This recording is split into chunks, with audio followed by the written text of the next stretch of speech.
अगली सुबह हवेली में सन्नाटा था। दमयंती, भूषण, जानवी, राघव व अन्य सभी सदस्य मीना की लाश को देख रहे थे, जो हवेली की तिजोरी वाले कमरे में मिली। हैरान करने वाली बात तो यह थी कि तिजोरी खुली हुई थी और मीना की लाश सभी गहनों से सजी हुई थी। दमयंती कश्मकश में थी। उसे यह बिल्कुल समझ नहीं आ रहा था कि इस हवेली में आखिर हो क्या रहा है। वो अपनी साधना को बढ़ाने लगती है। दूसरी ओर ईशा जानवी से मिलने आती है। जानवी यार, ये कैसे हो गया? यार ये तो मुझे भी नहीं पता। मुझे तो कुछ अजीब ही लग रहा है। ईशा, हम कुछ और बात करें। मुझे वैसे भी कुछ अच्छा नहीं लग रहा। Oh, I am sorry. अच्छा चल, मैं तुझे बाहर लेकर चलती हूँ। You need to get some air and what? Pasta. What else your favourite? Isha Jahnavi को लेकर उसी कैफे में आ जाती है जहां वो बचपन में आया करते थे। अरे तू अभी भी मुंह लटका कर बैठी है। देख, पास्ता ठंडा हो रहा है। ध्यान कहाँ है तेरा?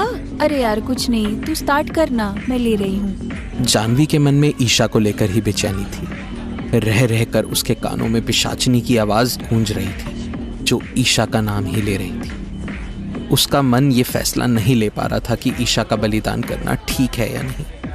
तभी ईशा ने उसे कहा, यार जानवी, वैसे वो फेयरनेस क्रीम तो अपना कुछ ज्यादा ही कमाल कर रही है। सच में? तुझे कुछ चेंज नजर आ रहा है क्या? बहुत चेंज है सच में। यू नो, मितुल ने मेरा स्टेटस देखा, तुझे देखा and he was asking about you. Really? हाँ, तेरा नंबर भी मांग रहा था। फिर क्या? मैंने कहा I need a pasta treat and it's a top secret. ये ट्रीट उसी की तरफ से है।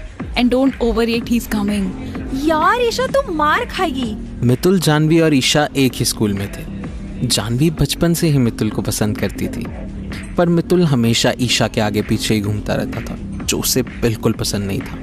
इतने में मितुल आकर उन दोनों के साथ बैठ जाता है। Hey girls, what's going on? Enjoying pasta? यार मितुल, एक्चुअली मुझे नहीं पता था कि तुम आ रहे हो। That's fine यार, अब तो पता चल गया ना। यार मितुल, ये जानवी तुझे हमेशा से पसंद करती है। तो क्या बोल रही है? Come on यार ईशा, तुम ठीक हो ना जानवी? लो पानी पियो।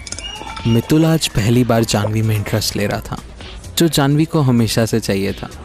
इतने में मितुल जानवी की ओर हाथ बढ़ाते हुए कहता है, Janvi, would you like to dance? इससे पहले जानवी कुछ कह पाती, ईशा ने मितुल का हाथ थामा और जानवी की तरफ देख के कहा, नॉट नाउ बेब, अभी से मुझे काफी हिसाब लेना है। Let's go. इतना कहकर ईशा मितुल को डांस करने के लिए ले गई। जानवी को ईशा की ये बात बिल्कुल अच्छी नहीं लगी। उसने मन ही मन फैसला कर लिया था, जो उसे अब तक परेशान किए हुए था। ईशा और जानवी अब कैफे से घर लौट रहे थे। तभी जानवी ने ईशा से कहा, यार Ishu, I want to confess something. ओहो, फाइनली जानवी मैडम अपना कुछ राज बताने जा रही है। कोई सुन ना ले। यार सुन ना, तूने देखा ना जो मेरे अंदर चेंज आया? हाँ हाँ, ब्यूटी क्रीम है ना। तुझे याद है जब उस दिन तुमने मुझे कमरे में बंद किया था? यार आई एम रियली सॉरी यार। बस जब मैं उस कमरे से बाहर आई, तभी से मुझ में ये बदलाव आ रहा है। मतलब आई डोंट नो कैसे, बट ये सच है। रियली? यस इशू, मुझे लगता है हम जो भी मन से चाहते हैं वो वहाँ पूरा हो जाता है। यार मैं चल रही हूँ तेरे साथ, मेरी भी बहुत सारी विशेष हैं। तो ये बता, चलना कब है? अभी? नेक काम में देरी कैसी? मीना को पिशाचिनी के पास ले जाना जितना मुश्किल था, ईशा को वहां ले जाना उतना ही आसान। जानवी ने बात रखी ही थी कि ईशा ने पल में हामी भर दी। ये जानवी के प्रति उसका विश्वास था, जो शायद अब बहुत ज्यादा देर तक नहीं रहने वाला था। जानवी और ईशा छत पर पहुंच चुके थे। वो उस दरवाजे के बिल्कुल सामने खड़े थे। जानवी ईशा को यहां ले तो आई थी, पर ना जाने क्यों उसके मन में एक अजीब सा डर था। पर दूसरी ओर उसके मन में ही लोभ भी था, जो उस पर इस हद तक हावी हो चुका था कि उसे ये जानते हुए भी कि ईशा से उसकी ये आखिरी मुलाकात होगी, कुछ फर्क नहीं पड़ रहा था। जानवी कमरे का दरवाजा खोलती और दोनों कमरे के अंदर जाती है।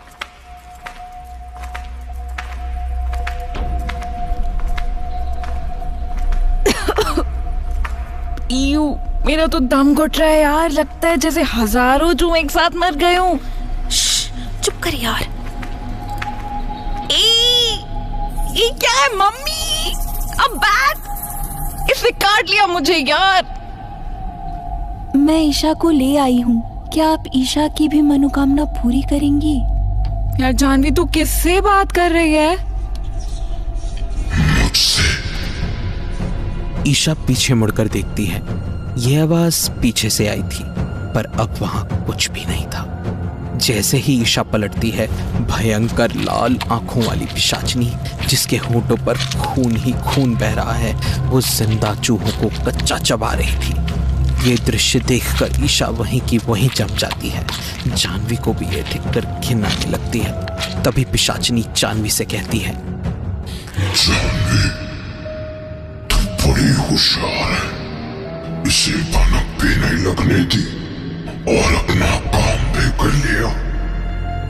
तेरे इस साहस ने तो मुझे भी घायल कर दिया।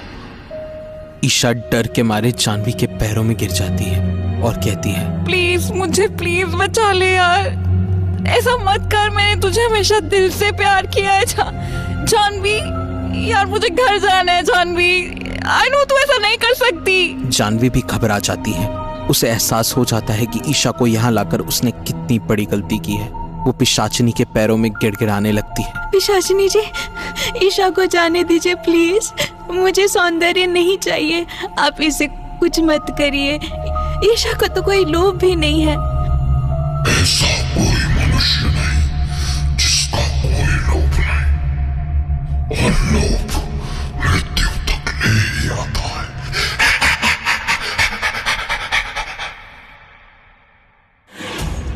इतना कहते ही पिशाचिनी खूब जोर जोर से हंसने लगती है। जानवी की लाख विनती पर भी पिशाचिनी उसकी एक नहीं सुनती और धीरे धीरे उसकी जटाएं ईशा के गले में एक फंदा सा बना लेती है।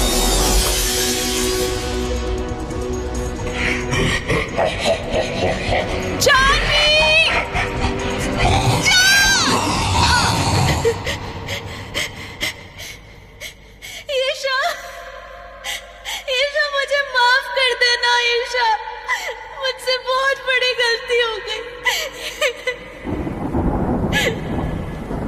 ये दृश्य देखकर जानवी की रूह कांप उठी। वो जोर जोर से रोने लगती है। ईशा की लाश पिशाचिनी की जटाओं में ही कहीं गायब हो जाती है। इतने में पिशाचिनी का स्वर फिर से उसके कानों में गूंजता है।